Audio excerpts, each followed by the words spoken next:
It's the Boris Sturck podcast. I'm here with Max. We are back. We're going to start with the last two games of Team USA's glorious golden journey, and then get to a really fun segment where we will be talking about our 2028 Team USA wish list. So not necessarily who we think is going to be picked for the 28 team in LA, but the 12-man team that we ourselves would construct.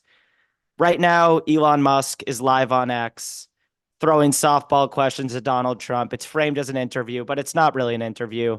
It's a conflict of interest, buddy conversation, which is the opposite of what I want today. I want to absolutely dominate Max with my takes, and he's going to try to do the same.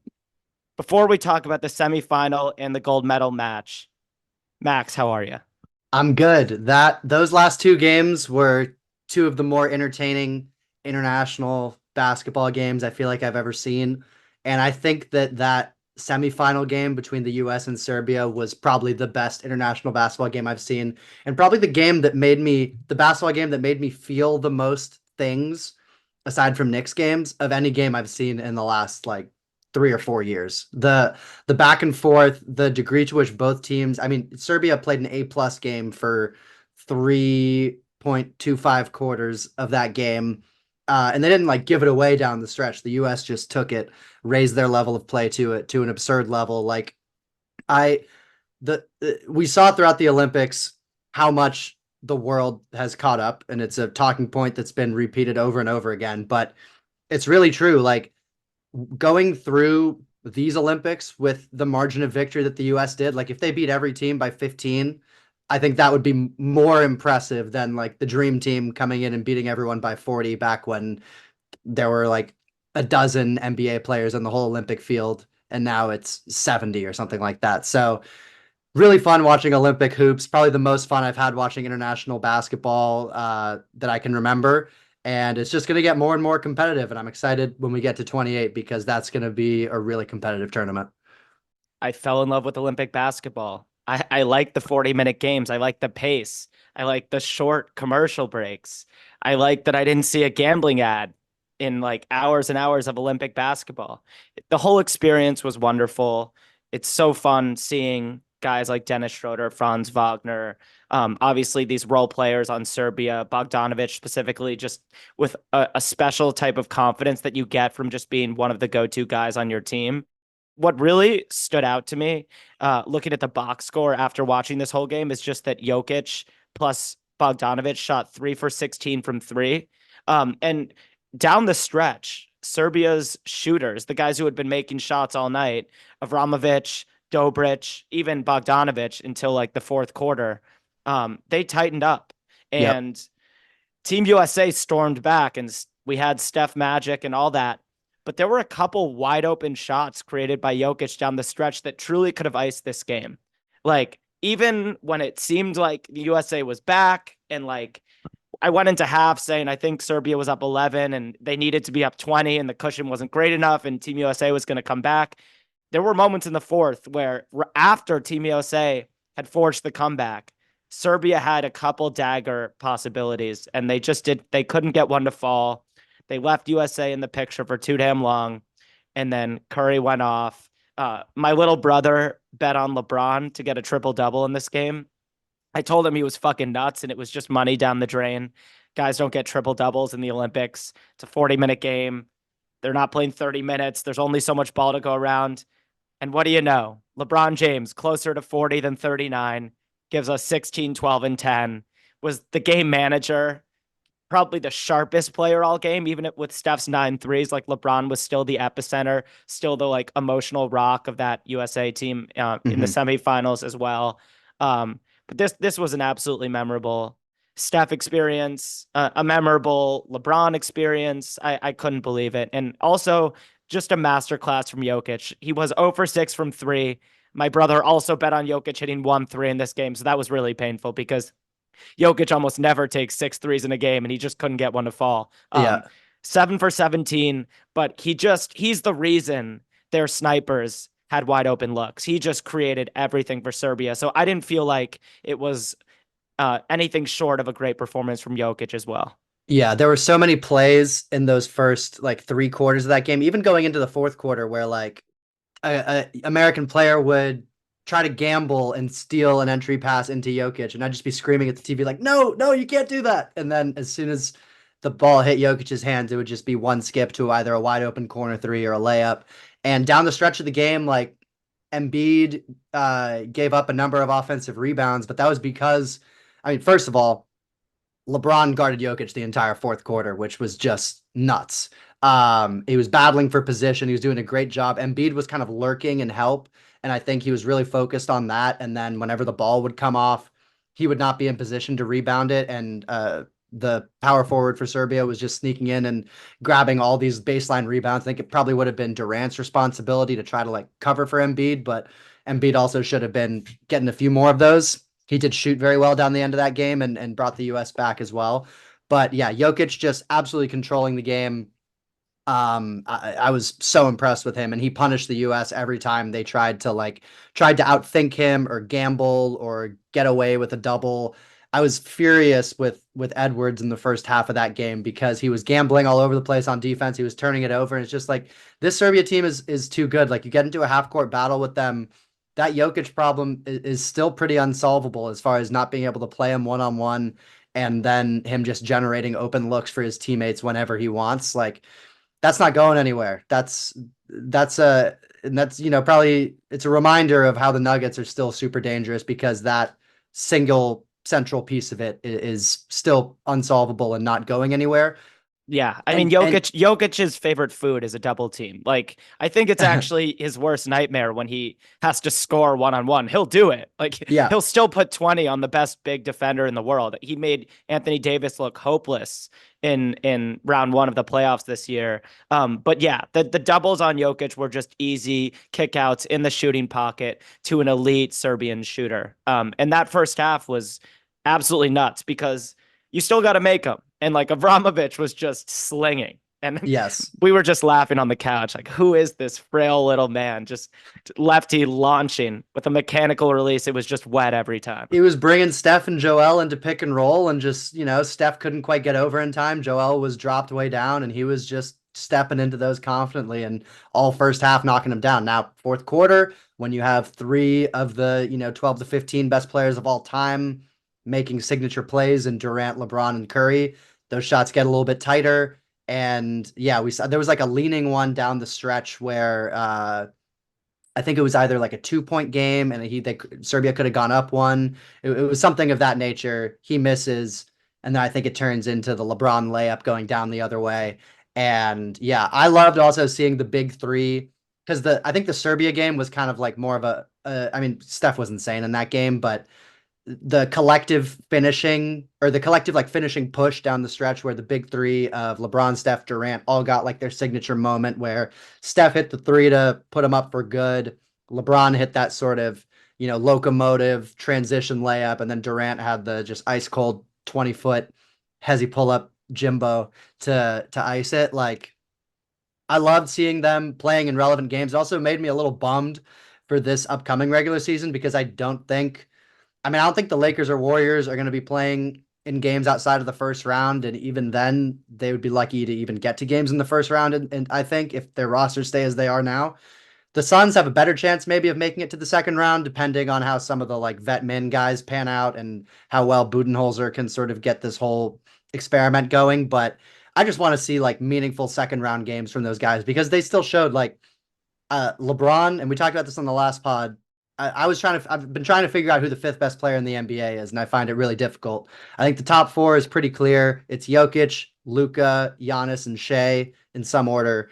And then that fifth spot is really up for grabs where you could have, the full 82 game sort of reliability of someone like Jason Tatum. But we saw all through these Olympics when it comes to small sample, 1 game, 7 game series, we saw it in the playoffs. He's not on the same level as LeBron or probably even Steph, depending what kind of Anthony Edwards you're getting. Even Durant was a much better and more effective player throughout this whole Olympic run. So I'm just back now to thinking it's LeBron. And I need to see him in relevant games. However it happens, like I need the Lakers to make it happen or like get himself to another team. But all three of them just showed that they can still like reach into that bag and be among the five best players in the world when it's needed most. And then Steph, like that Serbia game was probably the greatest offensive explosion we've seen for Team USA ever, especially when it comes down to stakes. Like Melo had that 37, but it was against Nigeria where we won like by 70 points, and it was impressive, but it wasn't needed in the way that Steph was. Where if Steph doesn't break 30, we probably don't win that game. And then in the gold medal game, just the heat checks down the stretch from Steph against France were unbelievable. If anyone hasn't heard the video of the French commentators reacting to Steph's flurry down the stretch, absolutely joyous to listen to. But Yeah. yeah, most pride passion I've felt rooting for a Team USA, I think. And even in that semifinal match against Serbia, LeBron and Steph had 20 of Team USA's 33 rebounds. Like Serbia got one more rebound than USA. Petrusev out rebounded Joel Embiid. Steph brings down 8 boards.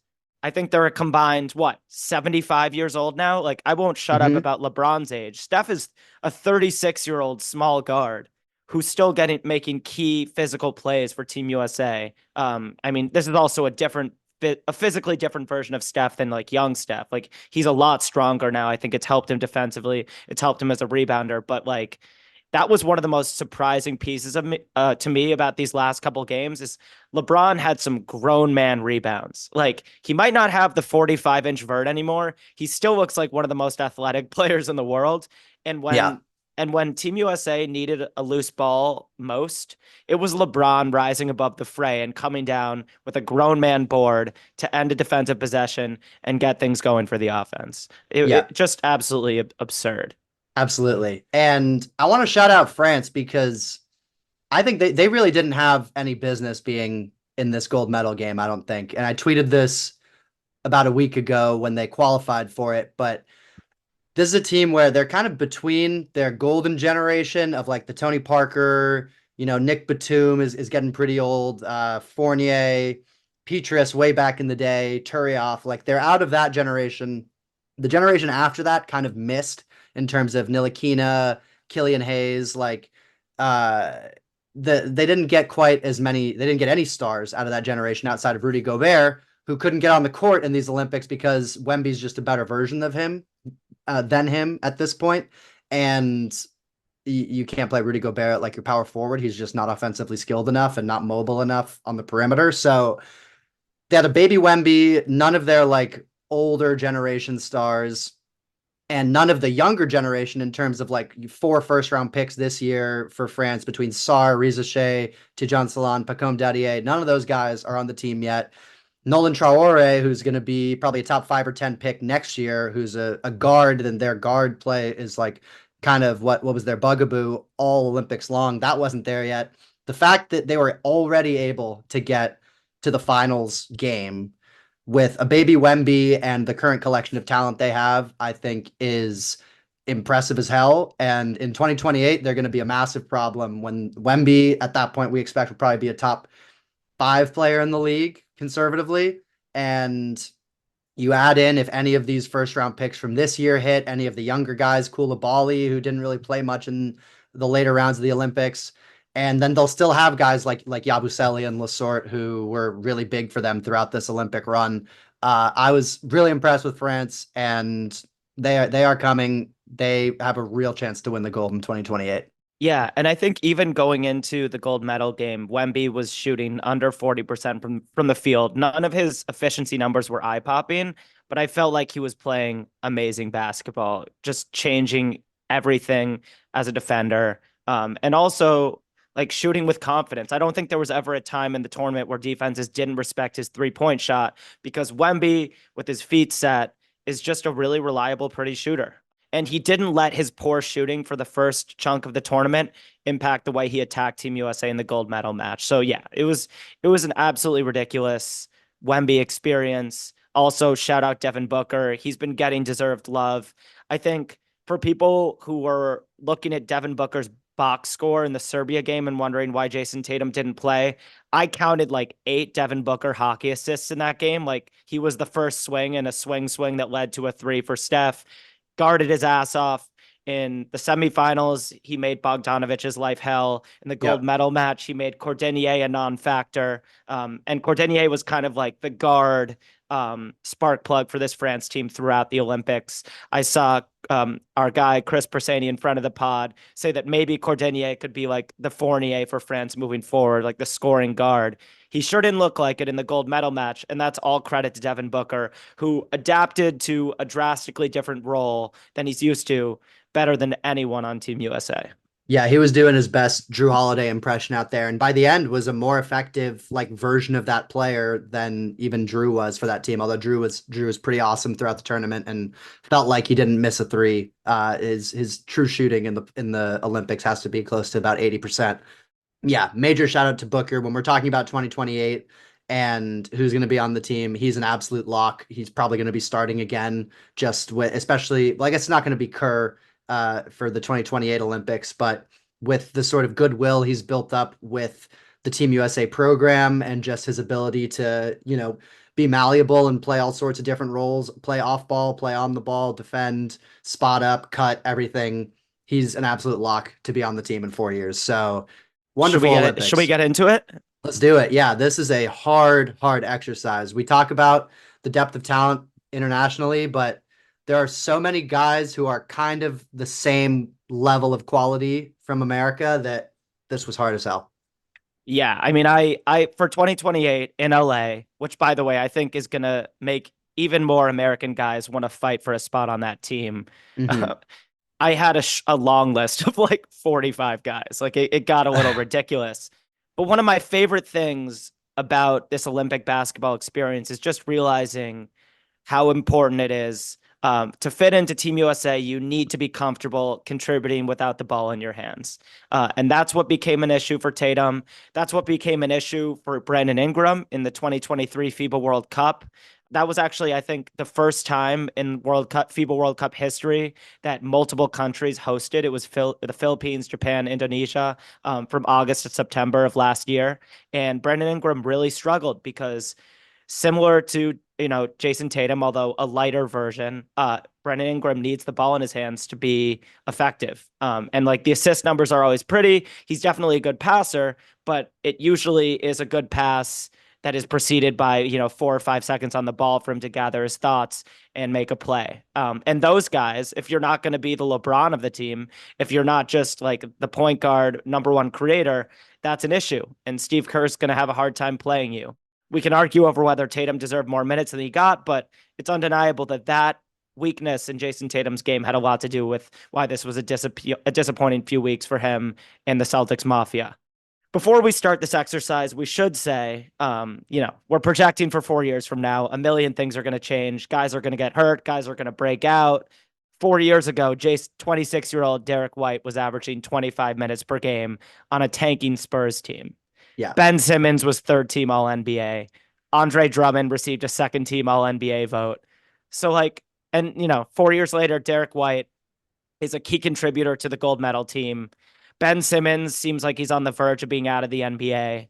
And Andre Drummond is lucky to find a vet minimum from season to season. So of course, a million things are going to change, but we're especially excited about this because it'll serve as a bit of a time capsule. We can come back in 4 years and see how we did. And Yeah. also, a lot of this is wishful thinking too, because like I said at the top, we're choosing our preferred Team USA for 4 years from now, not who we think Grant Hill and his guys are going to select for the team. Max, I didn't prepare you for this, but I thought it would be kind of fun to just go through every team really quickly, rapid fire, and just say, is there anyone who deserves a mention? And Okay.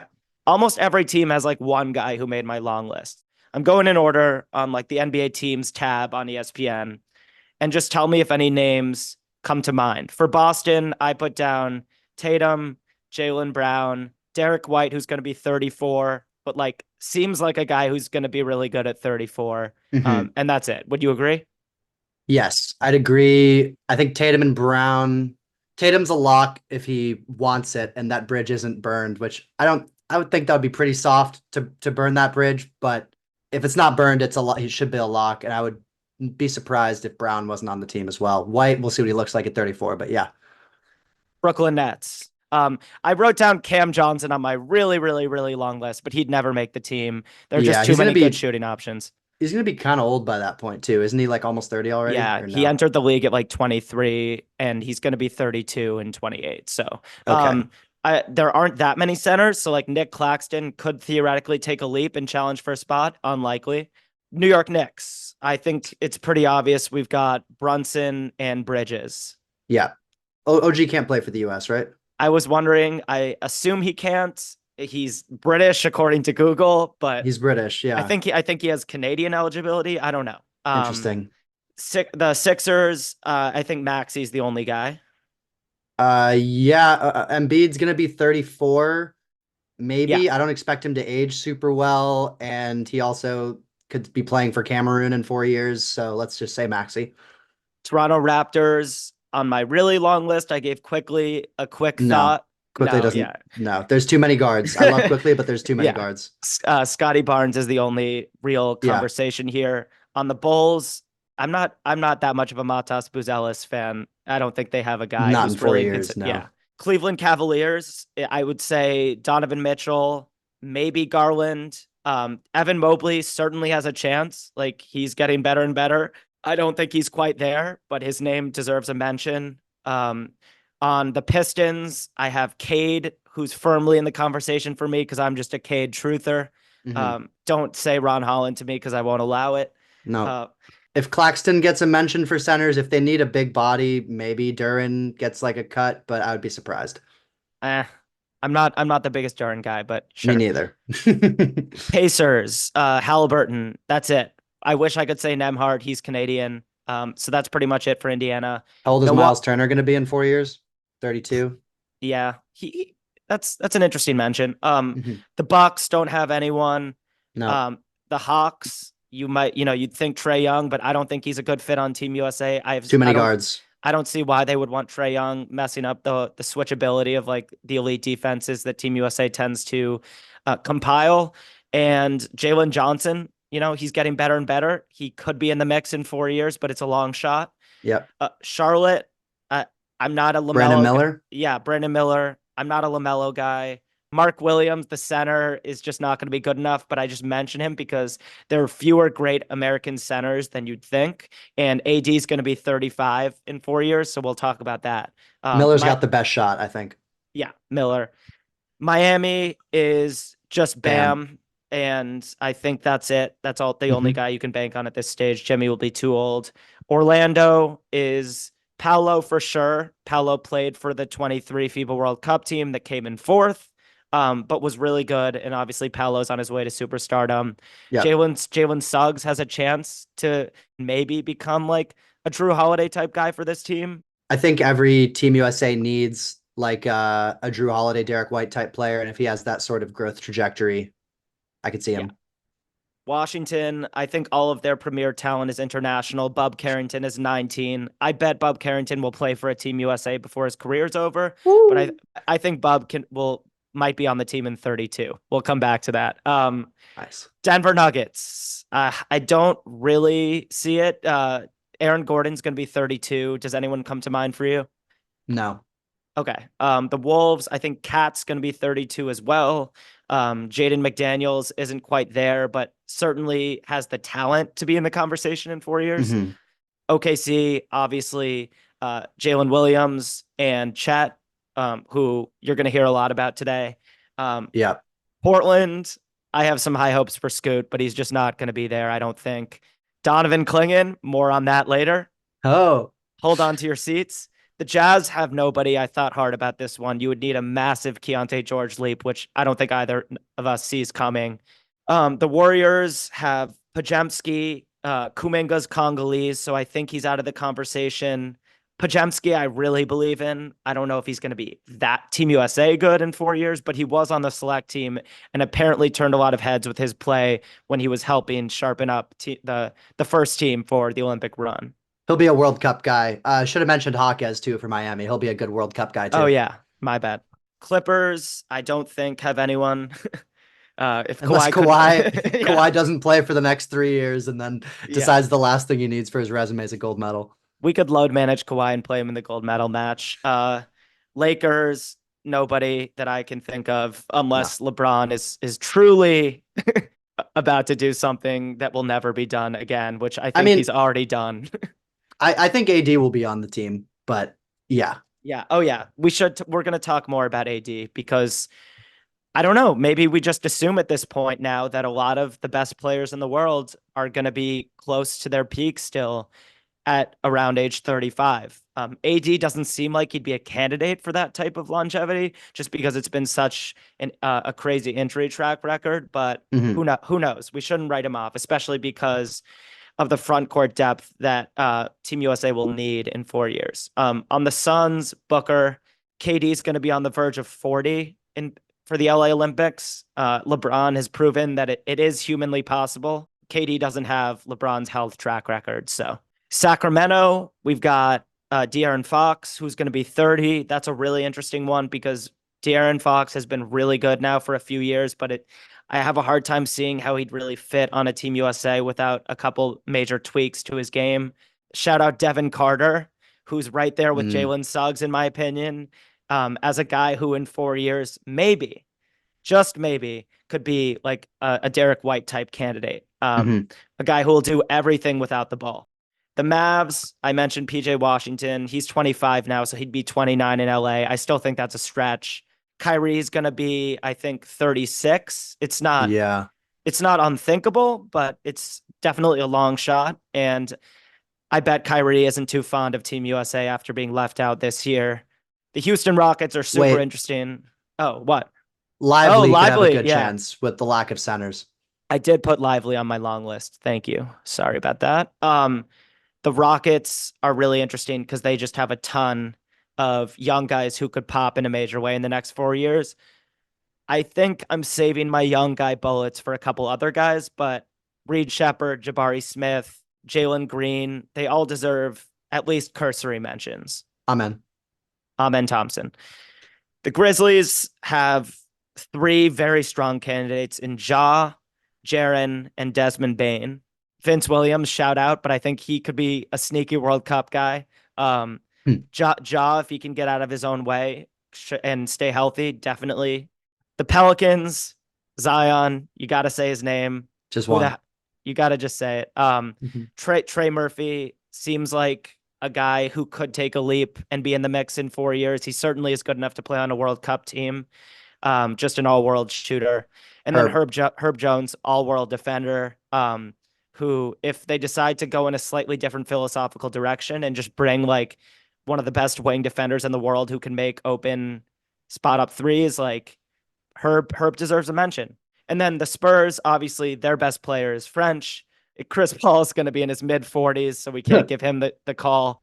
And it's worth mentioning Steph Castle, who I had number one on my board in this draft. If Steph Castle makes a Team USA, I think it'll be later than 2028. All right, that was the whole league. Let me start with, or let's start with from the current team. How many guys do you think will still be on the team in 28, just to whittle it down a little bit? Because Yeah, let's do it.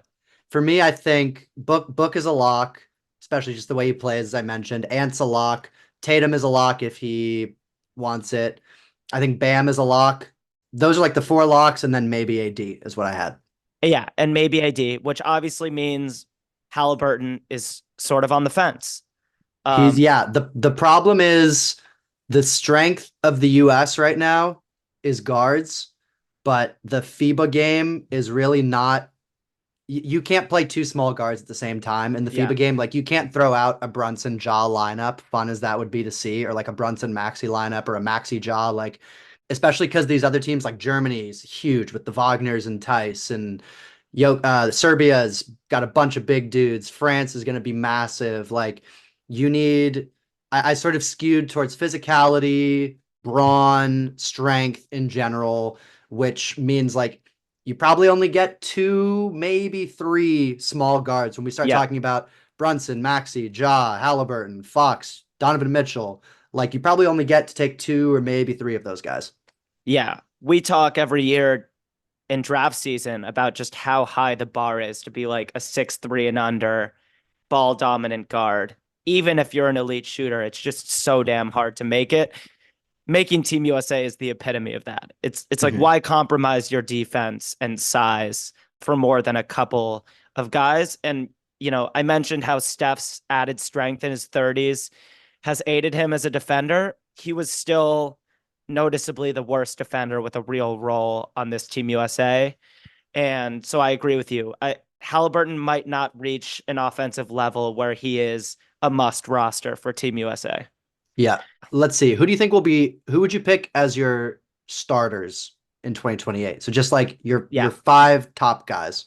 The starters I have down are Ja Morant, Anthony Edwards, Devin Booker, Jason Tatum, and Bam Adebayo. Okay. I have all of those guys on my team except Ja Morant. I have to decide between Ja Morant and Jalen Brunson, I think. Oh my God, you chose Brunson. I did. Well, I'll just say this. I also weirdly I was close to not having Ja on my team, but once he was on the team, he became the starting point guard. I just think we're forgetting a little bit how elite a passer and facilitator Ja Morant is. And there's so many scoring minded guys. I just think Ja Morant has a chance to be the best passer on Team USA in 4 years. And as much as I respect Jalen Brunson for the level he's reached as a player, and I think at 31, Jalen Brunson is still going to be an all-star. Yeah. He's more scoring minded, and I thought Ja is better suited to be the straw that stirs this Team USA drink. Yeah, it's with both of them. It's a very similar thing of if you take them, they're running the show. Um, Exactly. and like Maxi for me is a much easier inclusion because I think he can sort of float on and off the ball. He's a really good. I mean, Brunson's a really good shooter too, but Maxi I think is a little bit more dynamic and like variable with how he gets his shots. So like Maxi is my backup point guard. I'm pretty positive on that.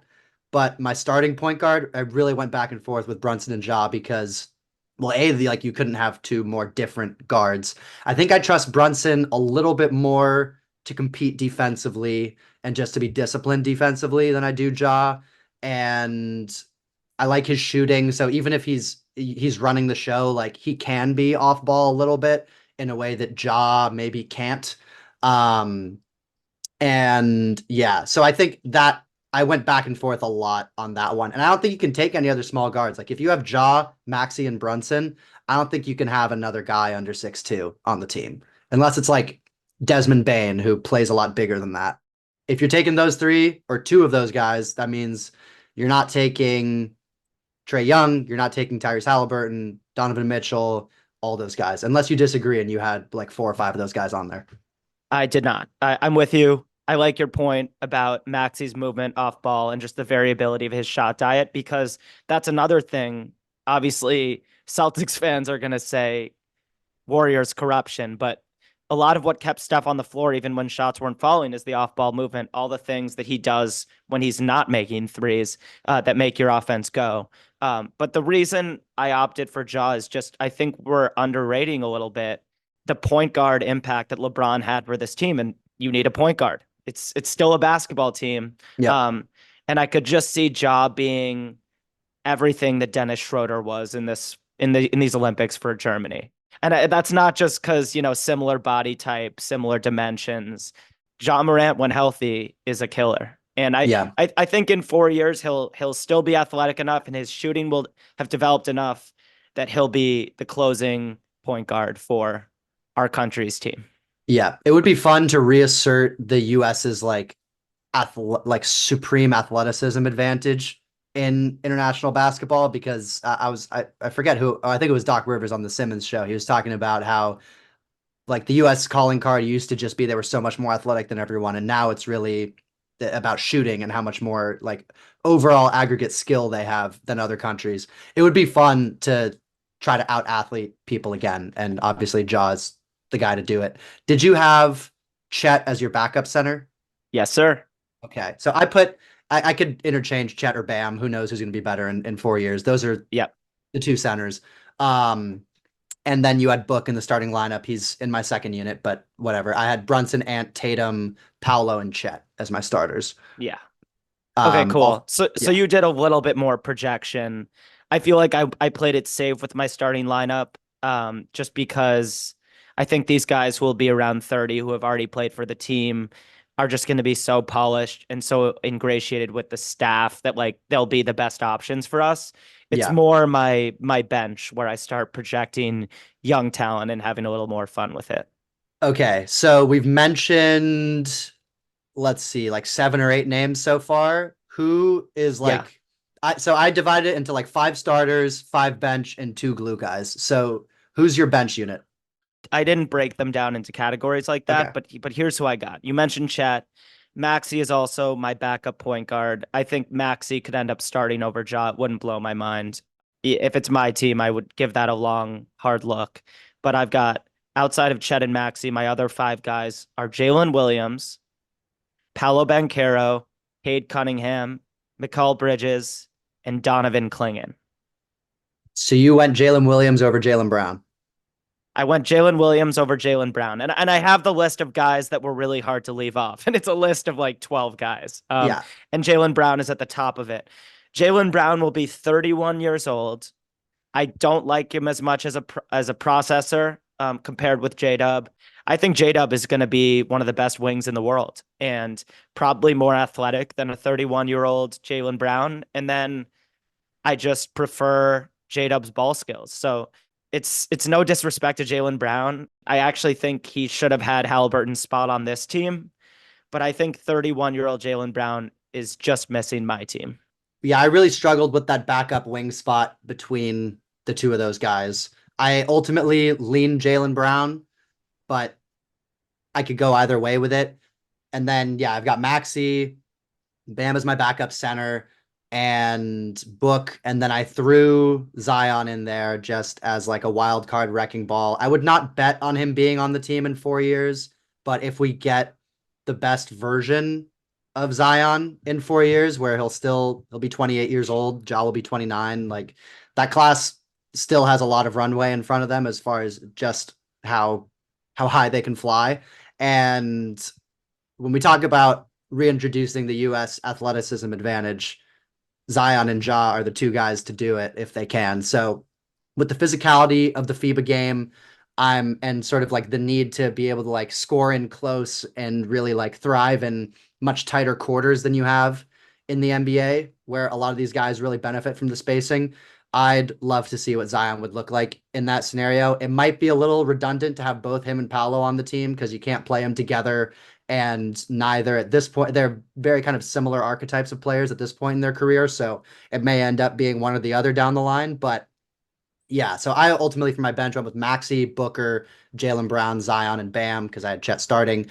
And then my two glue guys, I put Old Man AD in there as like, interior presence, a third center. Also because it's really hard to find a third center. You went with Klingon. I'm curious to hear about your rationale for that. And then my second glue guy, I had a list of 5 I was choosing between Herb Jones, Mikal Bridges, Desmond Bain, Jalen Suggs, and Cade Cunningham, who isn't really a glue guy, but I really think he has a chance to be a star 4 years from now, as I believe you had him on the team, right? Yes, sir. Okay.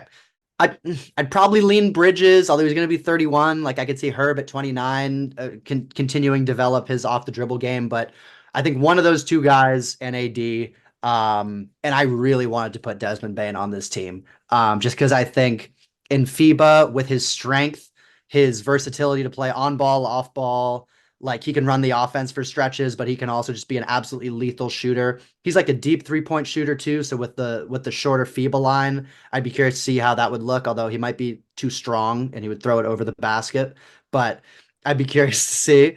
But yeah, that was ultimately what I settled on with AD and let's say Bridges, and then yeah, really tough cut of J Dub because I opted to go with Jalen Brown instead, but I could very easily put J Dub over like 7 of these guys. Yeah, my thought is let's just go young because there isn't a generation behind all the guys that we mentioned at the top who just brought gold home that I think just deserve it as elder statesmen.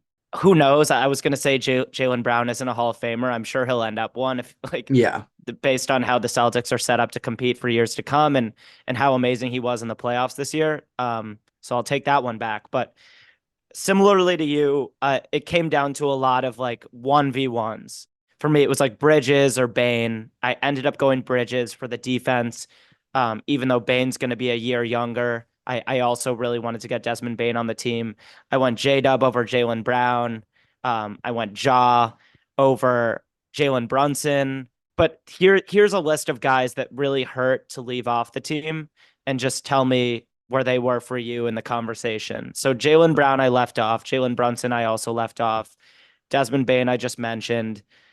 Derek White, who's going to be 34 and easily could be playing at a similar level to the level he's at right now, and that would change things for me. But I'm guessing a little bit that he's going to be diminished at 34. Hmm. But he's been a late bloomer, so maybe his prime will go late too. Brandon Miller, we mentioned he has a chance to be one of the best scoring wings in the world, and it could happen in year two. He was so impressive, especially in the second half of his rookie year. Scotty Barnes, who is a really, really interesting player, averaged like 28-6 for a 25 win Raptors team this year. Overlaps a little bit too much for my liking with Paolo Banchero. So I was really kind of felt like I had to choose one of them. Although in 4 years, maybe one of them is a much more serviceable 3-point shooter. And there's a world where they can both be on the team and it's not too crazy. Uh, Jalen Suggs, we've mentioned why. Trey Murphy, and then Halliburton, of course, is going to be very firmly in the conversation. I'm guessing like the tiebreaker for him, if he's on the fence, is that he went this year and was, a great citizen and didn't Hmm. complain about not touching the court. So my guess is Halliburton is the guy that they're going to bring in 4 years, even if he didn't make either of our teams.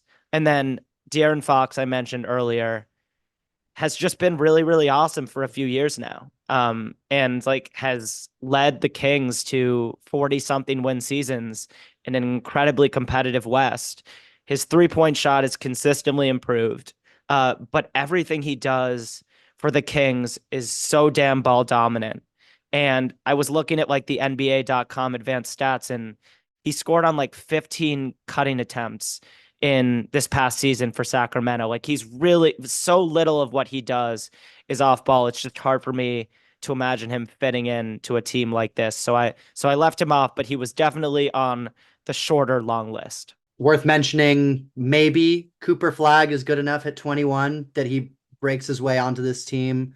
I would doubt it because 21, I mean, like Edwards is pretty young and he's 23 on this team. Like 21, he'd have to really be a pretty, transcendent player, which all reports are that he is. But 21, it would be hard to see him cracking the team. I mean, LeBron barely made the team in 04, granted at 19, but still. Guys who could take a massive leap. I wrote down Keegan Murray, also just has grown into an amazing 3-point shooter and definitely holds his own defensively. Devin Vassell, there's like, he could be a candidate for that Bridges Bane spot. It's certainly possible. I'm sure Wemby's going to help him elevate his game over the next few years. And Vassell is Mhm. a great shooter, solid defender. We mentioned Lively. Jalen Green, I don't really see it. I'm not the biggest Jalen Green guy just Mhm. because his defense is inconsistent. And I think he's a bit of a chucker. I think the Jalen Johnson leap to a Team USA level player is more likely than the Jalen Yeah. Green one. Yeah. And I also wrote down Cooper Flag and AJ DeBonsa, the two best not yet to play college prospects in the country, maybe in the world. Cooper Flag's obviously going to be a freshman at Duke this year. AJ DeBonsa is going to be a senior in high school, and they're back to back number one in their class, and both considered like very rare tiers of prospect. Cooper Flag has a much better shot than AJ DeBonsa. DeBonsa is going to be like 21. He would have to be like one of the next greatest players of all time to be making this team at 21. But Cooper Flag has a real shout. I haven't watched enough of either of them to speak with authority, so I left them both off. But that Yeah. would be that would be a fun wrinkle if they're competing for spots. Yeah. I couldn't really think of any other like outside shots. I mean, there's going to be someone who comes out of nowhere, but I mean, everyone who's on this team, like we probably could have seen a lot of it coming 4 years ago. And in terms of just like where the rest of the world's going to be at in 2028, so Serbia, you're going to have an aging Bogdanovic at 35. Jokic is going to be 33, and you have to imagine he's going to have one of the better aging games of all time. Um, Nikola Topic, who was just drafted, is going to be 23. You would think he's going to be in the mix to either be starting for that team or play a key role off the bench. Jovic will be 25, and that's all of their like current NBA players, but there's other guys who could be coming down the line, and some of the guys on their team this year will still be around. France, as I mentioned before, you've got Wemby, who's going to be 24, which is crazy. He's going to be 24 in 4 years, and he just led his team to a silver medal. Old man Rudy, perhaps off the bench at 36. Bilal Koulibaly is going to be 24. I mentioned the foursome of guys that were taken in the first round this year: Alex Sarr, Zachary Zachet, Pacome Dadier, Tijan Salan. You'd think one at least of those guys would hit. If you ask us, it would be Pacome Dadier, but perhaps two, will at least be serviceable enough where even guys who didn't really hit in the draft, like Frank Ntilikina, for instance, were still useful players for France in this Olympics. So at least two of those guys you think would make the team. Sidi Sissoko, big fan of we're big fans of his from last year's draft. He could be there. Yabusele is still going to be around at 32. By the way, just shout out Gershon, Dancing Bear. We hope he gets an NBA spot because he really showed in these Olympics that he's ready for one. And could fit on almost any team in the league with his shooting and his size and his just sort of like agility at his size. It's a rare skill set. Yep. And for France, we also should just say the name Nolan Traore. Similar to Flag and DeBonsa, a top prospect I haven't had much time to watch yet. But according to everyone who knows, Nolan Traore is like a really, really high level point guard prospect. And in 4 years, is probably going to be the starting point guard for France, and is projected top 5 in one of the best drafts in several years. So Traore looks like the truth, and that's what France needed this year. Like they really needed a point guard to start to get everything going for them. It was a really obvious hole in their roster, and it looks like they have exactly what they need on the way with Traore. So remember that name. Canada, going to be super talented. They were talented this year, and they probably should have gone farther than they did. They're probably the most disappointing team from the field, I'd say, in terms of where they finished.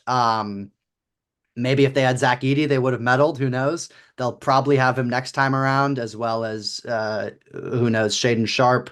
All sorts of Canadians floating around the NBA ether. Benedict Mathurin, maybe if he kind of gets it together in the next couple years.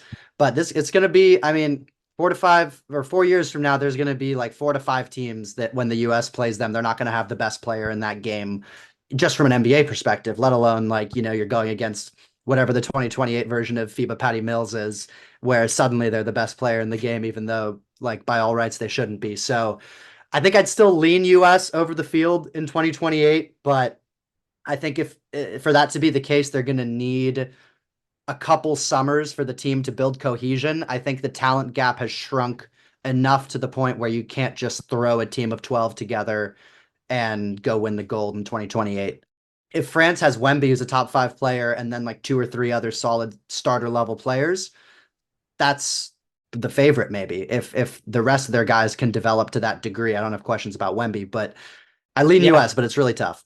There's only one basketball. So if you have like a top 5 player in the world and 4 shooters or just 4 really savvy guys around him, you have a chance in this tournament, point blank. Jokic showed that. I think Wemby's going to show that in 4 years, even if the pieces around him for France don't develop the way France is hoping. I just want to get back to Team USA. Let's finish on this because I think the third big is really interesting. Mm-hmm. And I wanted you to get more mad at me about the Donovan Clingan Yeah, choice. sorry. No, I dropped it a little What were deadpan. you thinking? Yeah, there you go. So first off, if AD is remotely close to where he was in 2024, the spot is AD's. For the third big, we both had Bam and Chat as 1 and 2. And so the third guy, the same way Team USA really wanted Embiid on this team because you just need that girth. You need a guy who like weighs enough to guard and at least bump Jokic. I mean, it would be nice to have a really strong guy to knock Wemby off his spot because nobody's longer than Wemby. But if you can combat Wemby with strength, maybe you can give yourself a chance. So for the third big spot on my team, again, if 35-year-old AD is still close to what he was today. I think it's his spot. If AD is really diminished, for me, it comes down to Donovan Clingan and Jaren Jackson Jr. And we probably should have given Jaren a little bit more love, Yeah. but Jaren was at the 2023 Asian FIBA World Cup and was pretty disappointing for that team that came in fourth place. In fact, he took a lot of flack for that disappointing Team USA showing, averaging 8 points, 3 boards, a steal, and a block, playing about 16 and a half minutes per game. Yeah. He started in all 7 of those games, but just couldn't get a rebound over some of like the more physical European bigs that Team USA came up against. And I feel like Donovan Clingan at like 7'3", 290, I think is what he's listed at. I think he was over $3 as a freshman at UConn. Has all the length in the world. I've mentioned this a couple times. Same standing reach as Zach Edey because he has such a crazy wingspan and high shoulders. I think in 4 years, Donovan Clingan is going to be one of the best drop coverage bigs in the world, and also just a really good candidate to put in for 8 minutes against a massive opposing center. Yeah. A guy that might be a little bit too big for Chet, or a little bit too big for Bam. And maybe Chet's 3-point shooting progresses to the point that Chet can play some four for Team USA in Hmm. 2028. So I just thought for the third big on this team, you need a different look. You need a massive monster of a man. And I'm so high on Donovan Clingan. I love his passing feel. I love his quick thinking on offense. And I think he just is the quintessential keep the music going guy on offense, which is exactly what Team USA needs for a third big who's not going to take many shots and quite frankly won't play many minutes. So I think the same way you said maybe Canada medals with Edie, I think Clingan could be a really interesting matchup guy for our team in 4 years. I can see it. Yeah, it caught me off guard just because like I didn't even consider him, but I can just because I already had AD, Chet, and Bam. I didn't even think about adding another center. Jaren, I think is just you're not getting anything from Jaren that you're not getting with Chet. Uh, Agreed. and I think and you're getting a lot of the same weaknesses. So, maybe you have concerns on the boards. Like Jaren with Chet, Jaren's not cleaning any of that up. I think Chet's a better shooting talent than Jaren is. So I could see the argument for Clingan just because you will probably need a big body to throw at Edie, Jokic certainly, and then who knows what France looks like if you need a big body to help with Wemby or just like who knows what Wemby's going to look like in 4 years, like what his game will be if he's going to be like doing a Kevin Durant impersonation or if he's going to be more like Kareem close to the basket or something. But I could see it. I think I'm swayed, but I would give the nod to 35-year-old AD. But if he is hurt or not playing, then sure, why not? And for those who are going to say it's a homer take, I did have Clingan at 3 on my board after Reed, Shepard, and Steph Castle. I just think in 4 years, yeah, Clingan is going to be an absolute defensive monster. I think he's a better rebounder than Bam and Chet already. And Hmm. also, Clingan has done a ton of winning. He won back-to-back titles in his 2 years at UConn and might be exactly the sort of selfless end of the bench guy that Halliburton was for this Team USA, even if neither of us ended up with Halliburton on our team. He obviously did exactly what was asked of him. I have a friend who works for the NBA and has been working with the team in Paris who said Halliburton has just been a complete delight, like zero complaining, knew exactly what he was signing up for. All he cared about was bringing home gold, whether or not he contributed in game minutes. And I think Clingan has that same winning DNA. You don't have to give any specifics, but is there anyone who wasn't a dream from Paris? Anthony Edwards, I've heard. Same birthday as me. He's an August 5th guy. Volatile. So when I heard that he is not the easiest guy to work with on a personal basis, I thought maybe astrology is real. Yeah, it's funny. I think Ant is the classic, incredibly charming when the camera's on him, loves all the attention, and maybe there's an underbelly to all of those big personality traits. Interesting. Interesting. But also love Ant. Love Ant. Love Ant. Don't know any specifics that make me think I shouldn't still love Anthony Edwards. And Noah Eagle going to be 31 in 2028. Look out Yeah, for can he be him. on the team? He'll be in the thick of his prime. Do you want to talk about coaches? I mean, I just wrote down, maybe Kerr's watch has ended and it's time for just Spo and Ty Lue to take over. But Yeah, I think I saw that Kerr's not gonna. He's already yeah, said he's sort of one and done. So I just yeah, assume it's gonna be Spo, and he's pretty young, so he could do it for as long as he wants. But yeah, I assume it's gonna be Spo. I've heard people say Spo might be too intense, maybe too collegey for this superstar ecosystem. That's good. I think that's bullshit. I think that's exactly what we need. Um, Yes. and I really respected Kerr's willingness to make tough decisions, follow his heart. I assume based on things he saw in practice and just general fit. And I know Spo and Ty Lue have the courage to do just that. I just want to shout out Taylor Jenkins, coach of the Memphis Grizzlies, because if Ja can stay healthy and stay active, the Grizzlies could be really good this year. The Grizzlies could be a contender for the next couple of years, which would put a spotlight on Taylor Jenkins and maybe earn him a spot on Team USA's bench. But now we're getting pretty niche. I just love Taylor Jenkins, and I think the Grizzlies are going to hit the over on wins this year. So I wanted to say that. Yeah, the report is Steve Kerr likely to retire as Team USA head coach. Eric Spoelstra viewed as the strong internal favorite to be next in line after Popovich and Kerr. Closing thoughts. I find it incredibly inspirational, even if LeBron James and I are not exactly the same people. Watching a guy on the verge of 40 do what he did, I feel like he keeps his fans feeling young. Like I turned 28 a few days ago, and I'm terrified of the passing of time. And I watched LeBron do what he did at this Olympics, and I think, you know what? If you work your ass off, you got a lot of good years ahead of you. And it really makes me wonder, is this the new normal again? Like, are superstars who take supreme care of their bodies gonna play at an all-star level deep into their 30s, or is this more of a testament to just how legendary this generation of superstars happens to be? And Yeah. obviously there's no answer, but it's something I'm looking forward to watching. Real like childhood catharsis moment seeing LeBron and Steph head to head, just like screaming in joy after the Serbia win with KD just sort of like looming in the background. That was a real just like it's been really fun to see how their rivalry has turned into what seems like a real friendship, although it's hard to know in today's day and age, but it seems like a real friendship between the two of them. Who knows? Maybe Steph's going to be on this team in 4 years. I doubt it, and he said he's one and done, but maybe 4 years from now, all he has to do is fly down to LA. It's not that far, and he decides he wants to do it. But I'm glad if that was the last like real moment of consequence that we get from LeBron, Steph, and KD, that we got to see it. I'm sad thinking that that might be true, and I hope that at least one of them has another sort of flurry of greatness somewhere in the next few years before they're all out of the league. But it was fun that we got to see them all show why they're top 15 players of all time, and they all had their own signature moment or moments throughout this whole run.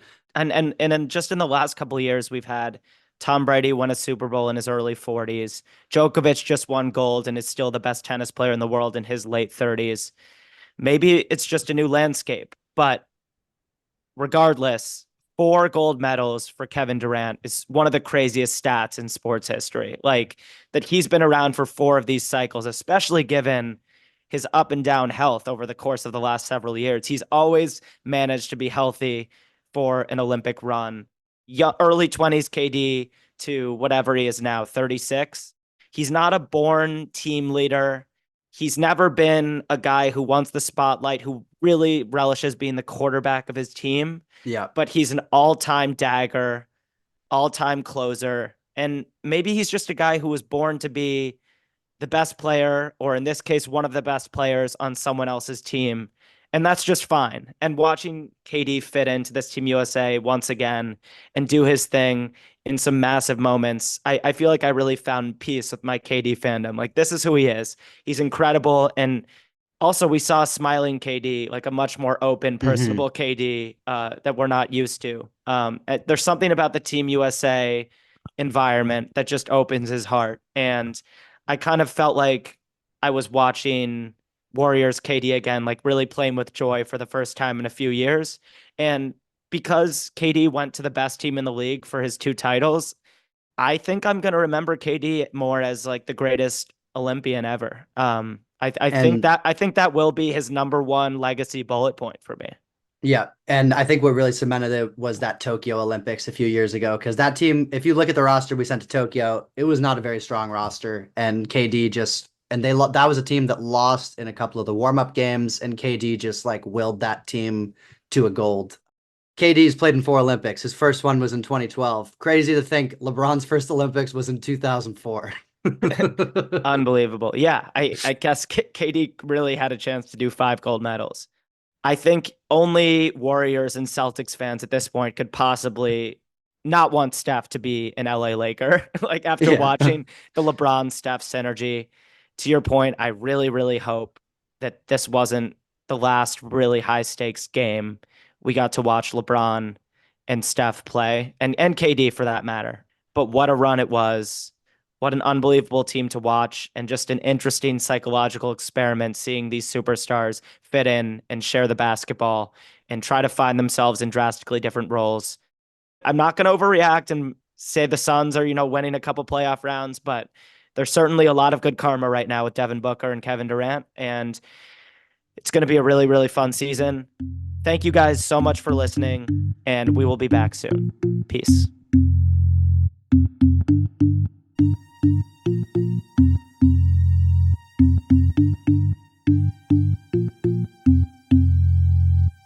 Boris Dirk.